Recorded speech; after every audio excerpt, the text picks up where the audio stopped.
Oh, everybody, I got to go over this. This is insane. Insane. So this guy emailed me today, and this is the Gunderson Systems guidelines on what I should be eating during this stressful time to keep me healthy. All right. So it just, as it goes along, it gets crazier. Make sure to stick with me through this. It's mind blowing. And this is why people are so confused, by the way. It's like, no wonder why people are confused, because you got this kind of stuff coming out. And I couldn't disagree with it more.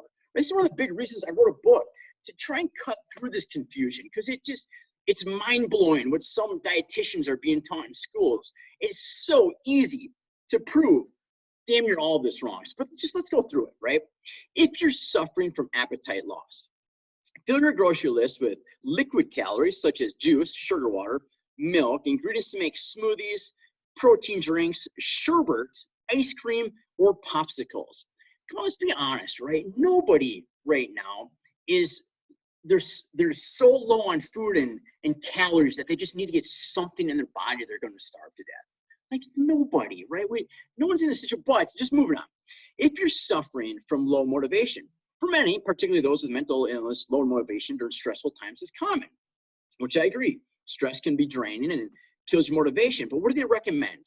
Minimal prep foods like frozen meals, frozen pizza, Lunchables, soups, canned goods. What are any canned good? Like anything in a can, macaroni and cheese, crackers, pre-cut fruits and vegetables, because, cutting an apple is so exhausting, or peeling a banana, and then the sugary drinks mentioned above.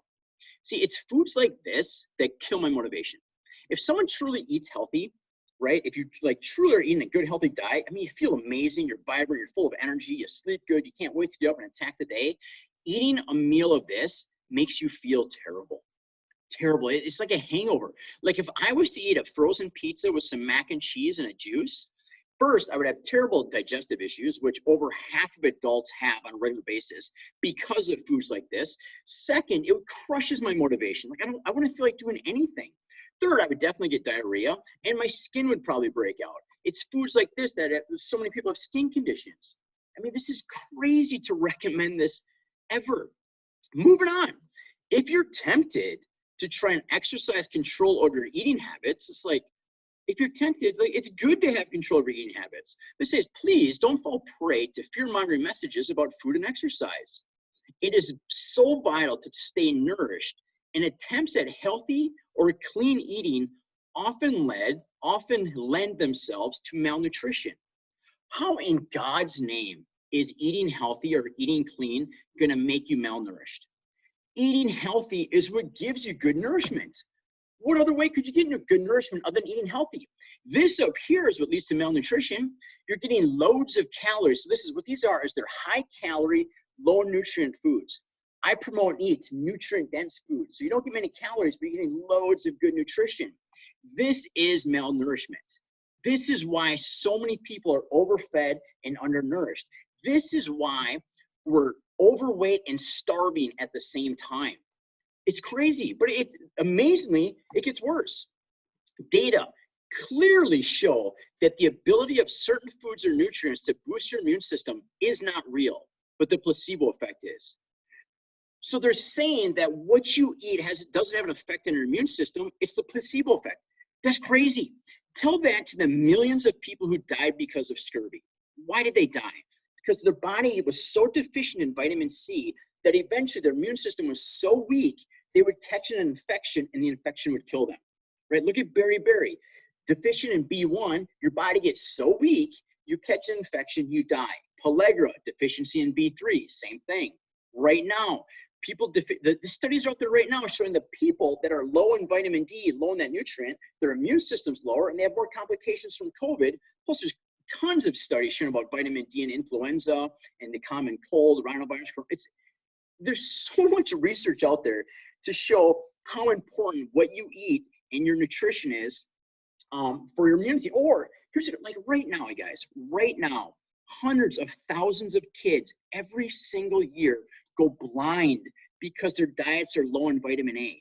Like they go blind because what do they eat? They're eating white rice, and that's basically it, which is very low in vitamin A. They go blind, and about 70% of them end up dying because they're low in vitamin A. What you eat, and why do they die? Because their body breaks down, they can't fight off, and they catch an infection, and they die. Like what you eat has an enormous impact on your immune system. And that's easy to prove, right? Just, it's insane. It's just so insane, man. And it's like, how could you even write this? I mean, even the placebo effect. Let's say, look at rats. They're finding rats in big cities that eat the junk food that we throw away are getting fat and sick.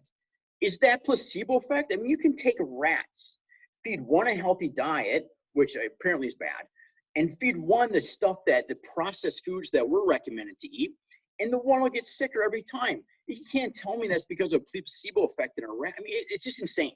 This is so very, very wrong. But then moving on, it said, this is crazy. I got to read this line. Diet culture will try to tell you that the non-perishables and processed foods you may be leaning on right now are bad. Let me reassure you that your body is wise, resilient, and strong and knows what to do with these foods. What? What?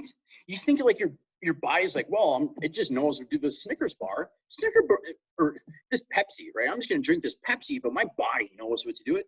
Pepsi's poison. It's so bad for you. I mean, it's so, I don't even know how to, the statement is so insane. How do you even respond to this, right? Your body is wise, resilient, and strong, and it knows what to do with processed foods. You know what it does with processed foods? It turns it into fat and piles it around your organs and crushes your organs so your organs don't work the way they should. It piles fat on so you're insulin resistant. It throws your hormones out of whack. It piles it on so your body can't absorb vitamin D from the sunlight and your immune system goes down. Like so much of this article I disagree with. It's insane. But I understand. It's like, why are people so confused? You know, you have experts posting this, like this is the authority in the area, posting this, sending me this. I couldn't disagree with it more, right? It's like, oh, no wonder why people are confused. So it's like, well, who do you believe? Which expert do you believe? Why would you believe me? Here's what I can tell you. I've helped hundreds, thousands of people get much healthier. Them, their spouses, their kids, the whole family is so much healthier. And I can tell you this, nobody that's ever applied healthy eating, which apparently is bad and it's going to lead to malnutrition. It's so insane, dude. But anyhow, nobody that has applied this has ever said, you know, I don't feel better, ever, right? So follow people who real time get really good results with lots of people. If you want, I'm going to post a link. If you want to read my book, not only do I prove with studies and everything's in here why all of this is nonsense, I give you action steps so you can really truly get the answer, right? It's so frustrating, man. I get why you're so confused. I get it. I'm doing everything I can to try and help cut through the nonsense.